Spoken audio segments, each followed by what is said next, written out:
हाँ जी बेटा, हेडिंग दो। Magnetic field on axis of current carrying coil. अच्छा, magnetic field on axis of current carrying coil में अभी लास्ट क्लास हमने जब स्टडी किया था तो पहले एक स्ट्रेट वायर स्टडी की थी हमने। दूसरा हमने स्टडी किया था कि कॉइल का सेंटर। अब हम क्या कर रहे हैं, एक कॉइल ले रहे हैं और इस कॉइल का axis. Now what is the axis of a coil? Coil का एक्सिस होता है आपका एक लाइन जो कॉइल के कहां से पास कर रही है, सेंटर से, और कॉइल के परपेंडिकुलर है। तो मेरे पास लेट अस से ये एक कॉइल है, सपोज ये कॉइल है। तो अगर इस कॉइल में करंट फ्लो कर रहा है और आप इस कॉइल का एक्सिस देख रहे हो, तो कॉइल का एक्सिस क्या है? कॉइल का एक्सिस आपके पास ये एक लाइन है जो कहां से पास कर रहा है, इस कॉइल के सेंटर से पास कर रहा है। ये कॉइल के कहां से पास कर रहा है? सेंटर से। और इस कॉइल के क्या है? Perpendicular. So line which is passing through the centre and is perpendicular to the coil. तो अब ये जो लाइन ले रहा हूं जो कॉइल के सेंटर से पास कर रही है, इस लाइन के ऊपर जितने भी पॉइंट्स हैं, उन पॉइंट्स पे मैग्नेटिक फील्ड निकालनी है। हमने पहले क्या किया था, ये जो कॉइल थी, इस कॉइल के सेंटर पे मैग्नेटिक फील्ड निकाली थी। अब हम क्या कर रहे हैं, इस कॉइल के सेंटर के ऊपर जो लाइन जा रही है ऐसे परपेंडिकुलर टू द कॉइल, इस लाइन के ऊपर जितने भी पॉइंट्स हैं, उन हर पॉइंट पे मैं क्या निकालना चाहता हूं? मैग्नेटिक फील्ड निकालना चाहता हूं। तो अब उसको मैं कैसे निकालूंगा? तो इसके लिए मैं क्या कर रहा हूं, मैंने ये कॉइल कंसिडर की। अब ये जो कॉइल कंसिडर की, इसके अंदर लेट अस से ये आपका करंट फ्लो कर रहा है।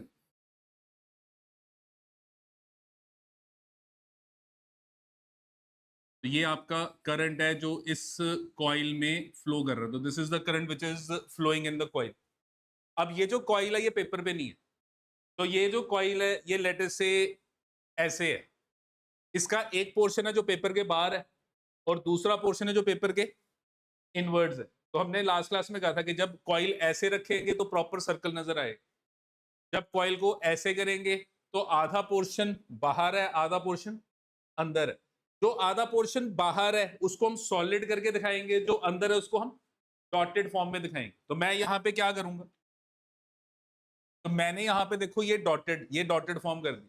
तो ये क्या हो गया कि मेरे पास ये कॉइल है, इस कॉइल में ये वाला पोर्शन सॉलिड जो बाहर आपकी तरफ है, वो डॉटेड जो अंदर है। और अगर आप अब करंट को ध्यान से देखो तो करंट कैसे फ्लो कर रहा है, ये करंट, ये ऊपर से देखो, ये करंट ऐसे ऊपर से आके ऐसे नीचे को जा रहा है, फिर नीचे से ये अंदर को जा रहा है, यहां से अंदर, फिर ये घूम के फिर ऐसे ऊपर, फिर ये ऐसे इस तरीके से करंट फ्लो कर रहा है। समझ में आ गया करंट का फ्लो? ठीक है। तो अब मैंने यहां पर ये जो लाइन है, इस लाइन के अलोंग मैंने अब एक्सिस ऑफ द कॉइल, इस लाइन के अलोंग मैंने मैग्नेटिक फील्ड निकाली। तो ये जो आप लाइन देख रहे हो, this is your axis of coil. ये जो आप लाइन देख रहे हो ये कॉइल का एक्सिस है और आप इस लाइन के ऊपर अब मैग्नेटिक फील्ड निकालना चाहते हो। अच्छा, मैग्नेटिक फील्ड कैसे निकालेंगे? तो हमने अभी जो लॉ किया था वो था बायट-सैविट्स लॉ। बायट-सैविट लॉ में हमने क्या कहा था, हम पहले एक छोटा सा पीस लेते हैं, वो छोटा सा पीस लेते हैं और फिर उस छोटे से पीस की मैग्नेटिक फील्ड निकालते हैं। तो मैंने इस कॉइल का एक छोटा सा पीस लिया। तो मेरे पास जैसे ये कॉइल है, तो मैंने इस कॉइल के छोटे छोटे पीस लेने। तो मैंने सबसे पहले इसका टॉप वाला पीस ले लिया, सबसे ऊपर वाला। तो मैंने यहाँ पे जो टॉप वाला पीस है वो ले लिया। तो मैंने अब ये टॉप पीस उठाया, मैंने ये वाला पीस लिया, और ये जो मैंने पीस लिया, इस पीस की जो मैंने लेंथ ली वो है डीएल। तो हमने ये स्मॉल पीस लिया ऑफ लेंथ डीएल। अच्छा, अब आप मेरे को एक बात बताओ, डीएल वेक्टर की डायरेक्शन क्या होगी यहां पर? हमने कल डिस्कस किया था, डीएल वेक्टर की डायरेक्शन कौन बताता है? करंट। कौन बताता है? करंट जो इस डीएल में है। तो आप बताओ इस डीएल में करंट किधर को जा रहा है? आउटवर्ड्स, बिल्कुल सही। तो ये हम क्या नोटिस कर रहे हैं कि ये मेरी कॉइल ऐसे पड़ी हुई है, ये करंट ऐसे, ये ऐसे ऐसे जा रहा है, ये नीचे ऐसे जा रहा है, घूमते घूमते घूमते। तो अगर मैं यहां देखूंगा तो यहां करंट कहां जा रहा है? इनवर्ड्स। और ये घूमते घूमते घूमते यहां पे टॉप पे देखूंगा तो करंट कहां आ रहा है? आउटवर्ड्स। तो करंट की डायरेक्शन टॉप पे क्या है? आउटवर्ड्स। और बॉटम पे क्या है? इनवर्ड्स। हर वक्त करंट अपनी डायरेक्शन क्या कर रहा है? चेंज कर रहा है। तो मैंने यहां पे क्या नोटिस किया, मैंने यहां पे नोटिस किया कि अगर मैं यहां पे स्मॉल एलिमेंट डीएल लूं, अगर मैं यहां पे स्मॉल एलिमेंट डीएल लूं, तो यहां पे जो मेरा करंट होगा, करंट वो अंदर को है, तो जो डीएल वेक्टर की डायरेक्शन होगी वो यहां पे इनवर्ड्स। और यहां पे अगर मैं डीएल वेक्टर की डायरेक्शन दूंगा तो वो डीएल वेक्टर की डायरेक्शन ये वाली जगह पे क्या होगी? आउटवर्ड्स। हाँ जी, ठीक है जी। अच्छा, फिर अब मैं लेट अस से ये पॉइंट है जहाँ पे मैग्नेटिक फील्ड निकालना चाहता हूँ। तो I want to find the magnetic field at this point. तो इस पॉइंट पे मैग्नेटिक फील्ड निकालनी है एंड लेट अस से ये जो पॉइंट है इसका सेंटर से, ये हमने ओ को सेंटर मान लिया, तो ये जो आपका पॉइंट है इसका सेंटर से जो डिस्टेंस है वो डिस्टेंस हमने स्मॉल आर ले लिया। और ये जो रिंग है, रिंग, इस रिंग का मैंने जो रेडियस है वो कैपिटल आर मान लिया। तो मैंने इस रिंग का रेडियस जो है वो क्या मान लिया, कैपिटल आर। मतलब ये जो कॉइल है इसका रेडियस कैपिटल आर और स्मॉल आर हो गया distance of the point from the centre. तो अब मैं क्या करूंगा, मैं यहां से ये जो गिवन मेरे को पॉइंट नजर आ रहा है ये DL2P, ये मैं यहां से ये डिस्टेंस लूंगा क्योंकि हमने जब बायट-सैबिट्स लॉ लगाना था तो हम कैसे लगाते थे, it was mu naught by 4 pi I DL sin theta over r square. तो आई करंट हो गया जो फ्लो कर रहा है, मैंने उस करंट की वैल्यू जो है वो मान ली आई, ये मेरा करंट फ्लो कर रहा है जो इस कॉइल में फ्लो कर रहा है आई। DL ये मैंने ले लिया, इस DL के कारण यहाँ मैग्नेटिक फील्ड निकालनी है। तो मेरे को क्या चाहिए, R। R क्या है, distance of this DL from the point. तो ये DL का पॉइंट से डिस्टेंस कितना बनेगा, ये वाली लाइन। हाँ जी, कितना डिस्टेंस बनेगा, R square plus small R square plus capital R square under root, ये इसका यहां से डिस्टेंस बनेगा। हाँ जी, ठीक है, ये डिस्टेंस समझ में आ गया। अच्छा, अब ये आपका डिस्टेंस बन गया, ये आपका DL का यहां से डिस्टेंस है। अच्छा, अब आप एक चीज बताओ, आर वेक्टर मतलब इसका जो पोजीशन वेक्टर बनेगा वो कैसे निकालेंगे, DL को पॉइंट P से जोड़ेंगे। तो जब DL को पॉइंट P से जोड़ेंगे तो ये जो आपका वेक्टर आएगा इसको मैं आर वेक्टर मतलब वो जो फॉर्मूले में हम mu naught by 4 pi I DL sin theta over r square में हमने क्या कहा था कि जो r होता है उसको वेक्टर फॉर्म में रिप्रेजेंट करते हैं, तो वो जो वेक्टर बनेगा वो ये ऐसे वेक्टर बनेगा। हाँ जी, बनेगा ऐसे वेक्टर। हाँ जी, क्लियर है ये। तो ये जो आपका वेक्टर है ये r वेक्टर है। अच्छा, DL वेक्टर किधर है, बोलो का है, आउटवर्ड्स। तो DL का है आउटवर्ड्स, ये R। तो DL क्रॉस R करूंगा, तो DL क्रॉस R, तो ये DL ऐसे बाहर की तरफ है, ये R। तो अगर मैं DL क्रॉस R, तो DL से R की तरफ अपनी फिंगर्स को घुमाऊंगा ऐसे, तो मेरे को क्या मिलेगी, मैग्नेटिक फील्ड की डायरेक्शन। और मैग्नेटिक फील्ड की जो डायरेक्शन आएगी वो इन दोनों के क्या आएगी, परपेंडिकुलर। तो मैग्नेटिक फील्ड की जो डायरेक्शन आएगी अगर मैं उसको नोटिस करूंगा तो वो ऐसे ऐसे करके आएगी, मतलब ऐसे ऊपर की तरफ आएगी और इन दोनों के साथ कितना एंगल बनाएगी, 90। तो मैंने अगर ध्यान से नोटिस किया तो मैं यहाँ पे क्या ऑब्जर्व कर रहा हूँ कि ये जो लाइन है ये आर है, तो इसके परपेंडिकुलर ये परपेंडिकुलर मेरी ये मैग्नेटिक फील्ड है। तो ये जो मैंने इस स्मॉल एलिमेंट के कारण, जो मैंने पॉइंट P पे मैग्नेटिक फील्ड देखनी उसकी ये डायरेक्शन बनी। तो ये समझ में आ गया डायरेक्शन। आज मैं कैसे निकाली डायरेक्शन, ये मेरा DL और ये DL से लेके पॉइंट तक वो मेरा R, और फिर मैंने राइट हैंड लिया, राइट हैंड लेके मैंने क्या किया, राइट हैंड लेके मैंने ये DL क्रॉस R किया, यहां से ये DL क्रॉस R। तो मेरा थंब, ये जो मेरा थंब है ये मेरा थंब मैग्नेटिक फील्ड की डायरेक्शन है, और ये थंब इन दोनों के क्या बनेगा, परपेंडिकुलर। तो अगर इन दोनों के परपेंडिकुलर तो ये जो आप लाइन देख रहे हो ये वाली लाइन, इस लाइन के साथ कितना एंगल बनेगा, 90 डिग्री। हाँ जी, ठीक है। तो ये क्या आ गया, this is your magnetic field at point P due to small element DL at the top of the coil. तो लिख लो कि ये क्या है, दिस DB क्या है, ये DB क्या है, this DB is the magnetic field. जो आप देख रहे हो ये DB क्या है, ये DB आपकी मैग्नेटिक फील्ड है। लिख लो इसको, इट इज मैग्नेटिक फील्ड कहां पे, at point P due to small element DL at the top of the coil. Coil के टॉप पे जो आपने स्मॉल एलिमेंट लिया है उस स्मॉल एलिमेंट के कारण ये मैग्नेटिक फील्ड आ रही। हाँ जी, ठीक है। DB is the magnetic field at point P due to small current element DL, और कौन सा DL, at the top of the coil, मतलब बिल्कुल टॉप ऑफ द कॉइल पे आपने जो एलिमेंट लिया है ये उसकी मैग्नेटिक फील्ड। हाँ जी ठीक है, ये लिख लेना क्योंकि आपको डेरिवेशन आनी है, वहां पे लिखोगे कि क्या कर रहे हो। तो फिर आपके पास यहाँ पे ये जो मैग्नेटिक फील्ड है इसकी वैल्यू क्या बनी, इसकी वैल्यू बन गई म्यू नॉट बाय 4 पाई, ये मैं क्या कर रहा हूँ, मैं बायट-सैविट्स लॉ लगा रहा हूँ, mu naught by 4 pi, current जो फ्लो कर रहा है वो है आई, इनटू जो मैंने एलिमेंट लिया वो है डीएल। अच्छा अब बताओ साइन एंगल क्या लूंगा, यहाँ पे एंगल होता है बिटवीन डीएल एंड आर, तो डीएल किधर है, बाहर, आर घेरा, दोनों में कितना एंगल बन रहा है 90। कैसे, डीएल पेपर के बाहर है और ये जो है ये पेपर पे बना हुआ है, तो अगर कोई भी डायरेक्शन पेपर के परपेंडिकुलर होगी तो जो भी पेपर पे है और ये डायरेक्शन में हमेशा एंगल क्या बनेगा 90 डिग्री। तो मेरे पास यहाँ पे जो एंगल आ रहा है वो एंगल कितना आ गया 90। तो mu naught by 4 pi I DL, sine of angle between what, sine of angle between DL and R, तो डीएल एंड आर, हाँ जी ठीक है, ओवर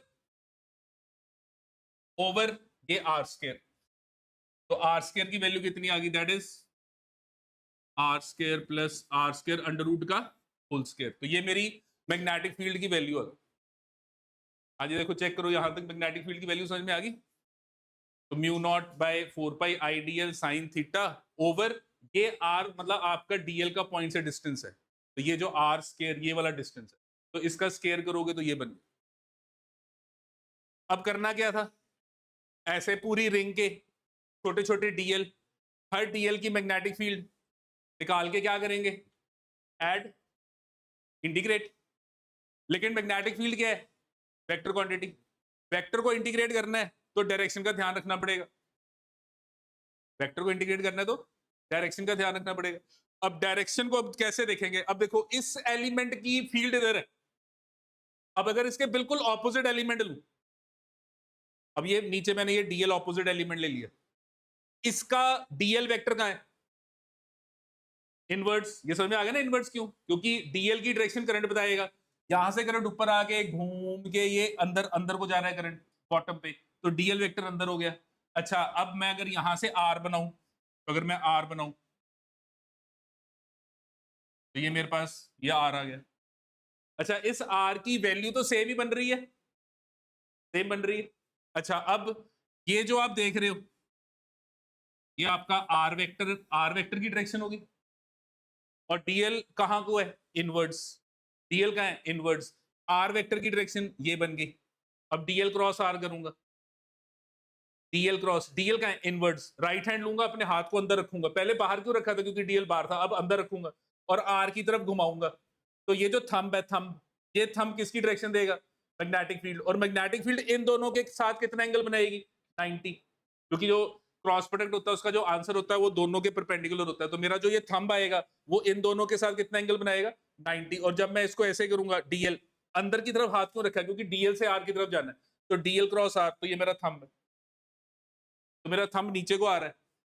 तो अब अगर मैं डायरेक्शन देखूंगा तो अब जो मेरी डायरेक्शन बनेगी वो डायरेक्शन मैं कैसे निकालूंगा, तो इस डायरेक्शन को निकालने के लिए मेरे पास जो मैग्नेटिक फील्ड आएगी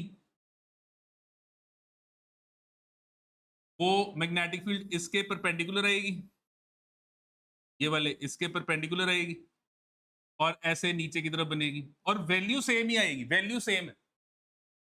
क्यों वैल्यू सेम है, क्योंकि करंट भी वही है, डीएल का लेंथ भी मैंने उतना ही लिया है, और अभी भी साइन 90 बन रहा है, आज अभी भी 90 बन रहा है ना, क्योंकि वो इनटू था, डीएल इनटू था, ये आर ऑन द पेपर है, तो DL and R on the paper, तो दोनों के बीच में कितना एंगल बन रहा है 90।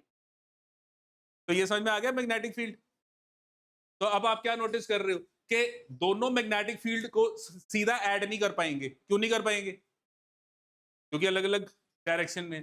तो ऐड तो करना है, सब डीबी डीबी डीबी ऐड करने हैं, पर ऐड करने के टाइम डायरेक्शंस का ध्यान लेके ऐड करना पड़ेगा, तो ये सब इस तरीके से आएंगे, अलग अलग डायरेक्शन में आएंगे। तो मैंने कहा कि यार ऐसे करते हैं, ये वाला एंगल मान लेते हैं थीटा, तो ये वाला एंगल भी क्या हो जाएगा थीटा, और ये जो एंगल है पूरे रिंग के लिए सेम बनेगा, क्योंकि आप इस पॉइंट से पूरे रिंग के ऊपर कहीं पे भी देखोगे हर बार एंगल क्या बनेगा, सेम थीटा। अब मैंने क्या किया, मैंने यहाँ पे एक ये लाइन ले ली, अब ये जो मैंने लाइन ली ये मेरी वर्टिकल लाइन, अब ये जो वर्टिकल लाइन आप देख रहे हो ये हॉरिजॉन्टल के परपेंडिकुलर, और ये जो डीबी आप देख रहे हो ये इस आर प्लस आर स्क्वायर या R square plus R square वाली लाइन के परपेंडिकुलर। तो जो इन दोनों के बीच में एंगल बनेगा, इनके ऊपर जो परपेंडिकुलर होंगे उनमें भी एंगल सेम बनेगा। तो आप क्या नोटिस कर रहे हो कि ये वाला एंगल भी आपका क्या हो जाएगा, थीटा। Y theta? बिकॉज ये वाले जो दो लाइंस हैं और ये वाली जो दो लाइंस हैं, ये दोनों एक दूसरे के क्या है, परपेंडिकुलर।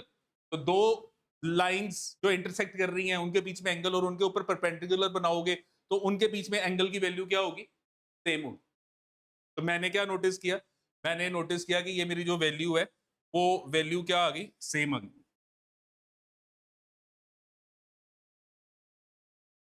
हाँ जी क्लियर है, ये देखो ये समझ में आ गया। हाँ जी ठीक है। और फिर अगर मैं यहां पे देखो ऐसे ये वर्टिकल लाइन नीचे को बनाऊं, तो अब यहाँ पे देखो अगर आप नोटिस करो तो ये हॉरिजॉन्टल के साथ ये वाली वर्टिकल और ये वाली जो लाइन देख रहे हो ये और मैग्नेटिक फील्ड।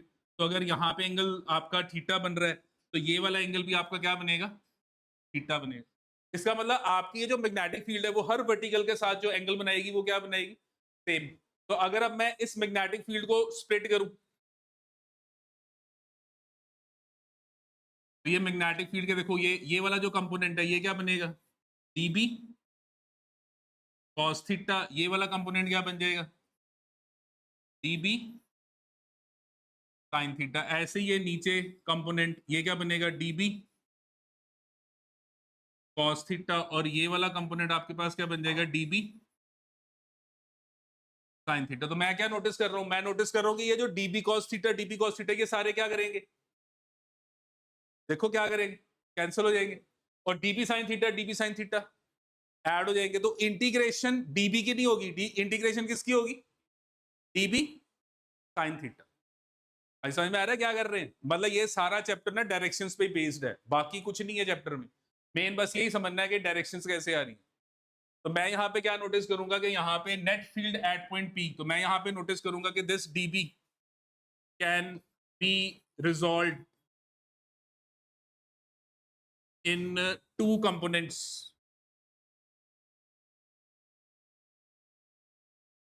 तो मैं ये जो डीबी है इसको दो कंपोनेंट्स में रिजॉल्व कर दूंगा और मेरे दो कंपोनेंट्स क्या बनेंगे, एक डीबी कॉस थीटा, दूसरा डीबी साइन थीटा। अब मैं क्या नोटिस कर रहा हूं कि ये जो मेरा डीबी कॉस थीटा कंपोनेंट है ये सारे कंपोनेंट एक दूसरे को क्या करेंगे, कैंसिल कर देंगे। और ये वाले जो कंपोनेंट है ये सारे क्या हो जाएंगे, ऐड हो जाएंगे। तो ये सारे कंपोनेंट्स कैंसिल हो जाएंगे, ये सारे कंपोनेंट क्या हो गए, ऐड हो गए। तो मेरी जो नेट मैग्नेटिक फील्ड आएगी, net magnetic field at point P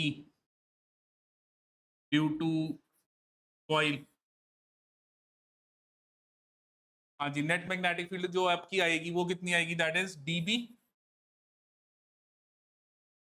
sine theta integral.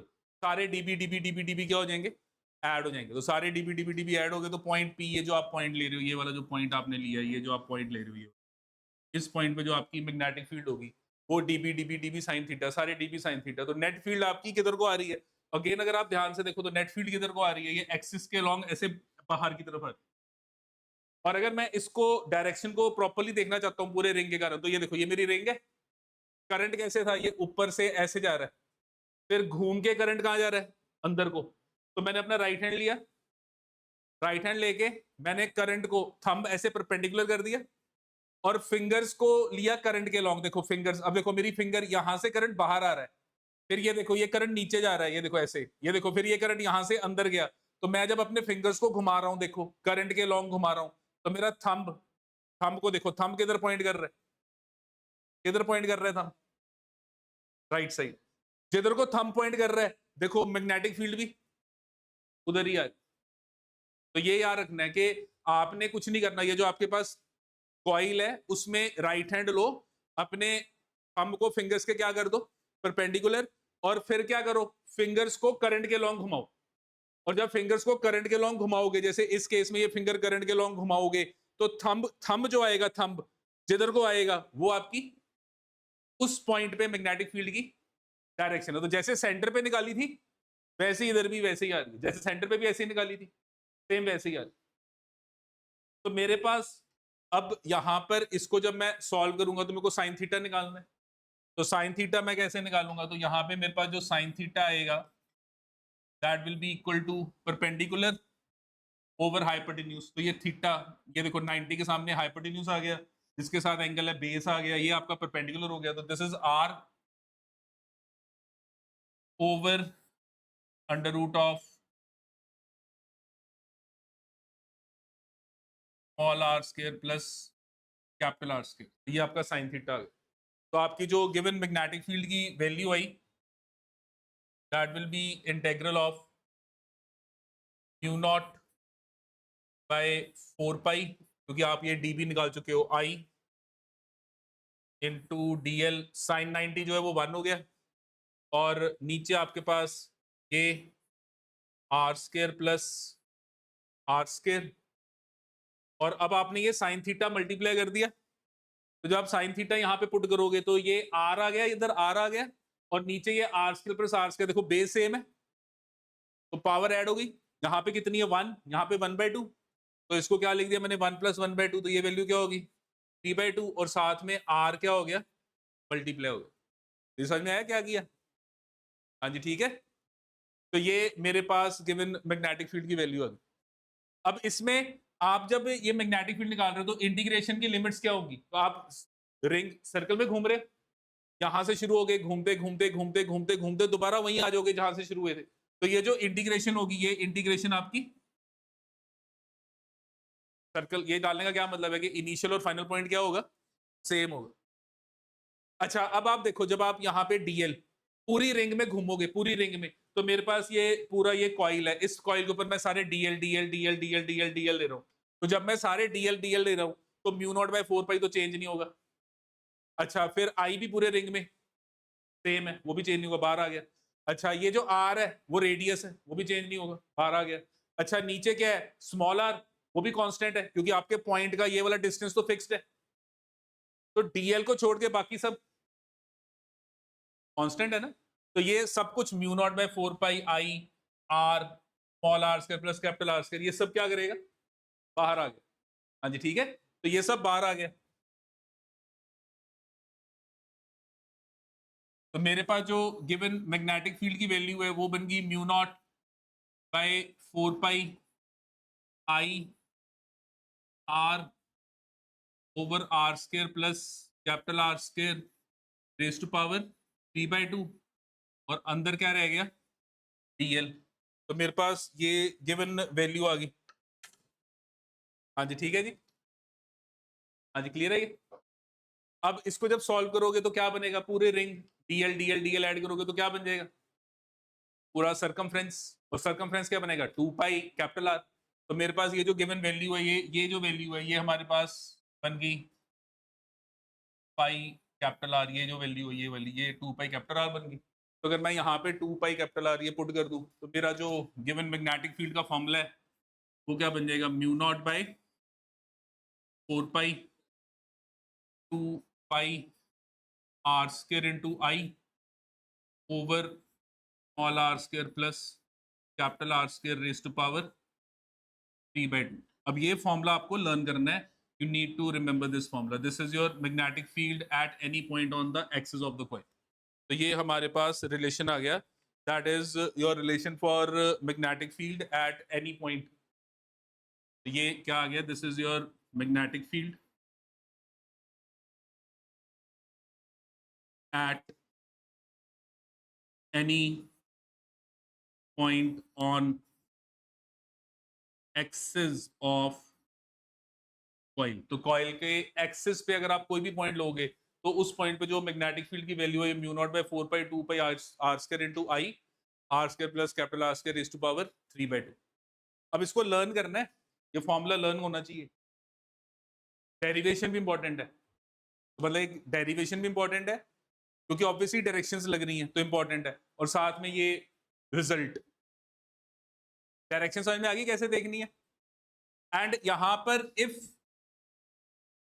Coil has capital N number of turns, अगर कॉइल में कैपिटल नंबर ऑफ टर्न्स हैं तो जो आपकी मैग्नेटिक फील्ड आएगी वो इस पूरे के n टाइम्स हो जाएगी। मतलब एक ये जो है वो एक टर्न के लिए है। अगर बाय चांस 5 टर्न्स हैं कॉइल में, 1 टर्न, 2 टर्न, 3 टर्न, 4, 5 टर्न देके मैं करंट फ्लो करा रहा हूँ, तो एक टर्न के कारण ये मैग्नेटिक फील्ड, अगर 5 टर्न्स होंगे तो मैग्नेटिक फील्ड कितनी होगी, इसका आप क्या करोगे, 5 टाइम्स कर दोगे, तो इसका 5 टाइम्स कर दोगे, आपके पास वो आंसर आ जाएगा। हाँ जी, ठीक है, क्लियर है, ये समझ में आ रहा है क्या कर रहे हैं?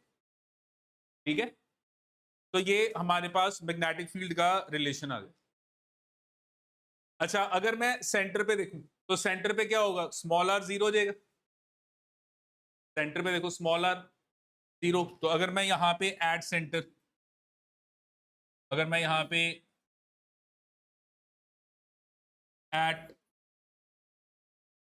सेंटर ऑफ कॉइल, तो at centre of coil small R जो है वो आपका जीरो हो गया, स्मॉल आर आपका जीरो हो गया, तो यहाँ पे स्मॉल आर को जीरो पुट कर दो, तो आपके पास देखो ये जो रिलेशन है ये हो गया म्यू नॉट बाय 4 पाई, ये आपके पास जो मैग्नेटिक फील्ड है बन गई mu naught by 4 pi 2 pi into r square over small r cancel हो गया, तो ये आपके पास कितना बन गया, that is r cube into I. अब आप देखो ये अगर मैं कैंसिल करूं तो ये 2 आ गया, ये कैंसिल करूं तो ये आर आ गया, तो मेरी मैग्नेटिक फील्ड की वैल्यू एट द सेंटर कितनी आ गई, mu naught I by 2 R. हाँ जी, याद है, देखो यही किया था हमने एट द सेंटर, यही किया था ना, याद है, एट द सेंटर। कल हमने दो ही तो किए थे कि एक स्ट्रेट वायर था और एक सर्कुलर कॉइल का सेंटर। तो सर्कुलर कॉइल के सेंटर पे मैग्नेटिक फील्ड का फॉर्मूला क्या था, at the centre it was mu naught I by 2 R, वही सेम बन रहा है फॉर्मूला। तो आपने ये याद रखना है कि अगर मैं सेंटर पे हूं तो ये मैग्नेटिक फील्ड है mu naught I by 2 r, where r is the radius, I is the current. तो mu naught I by 2 r मेरा सेंटर पे हो गया, और अगर मैं लेटिस से एक्सिस पे हूं तो फिर ये मेरी मैग्नेटिक फील्ड हो। तो देखो क्लियर है ये मैग्नेटिक फील्ड का फॉर्मूला।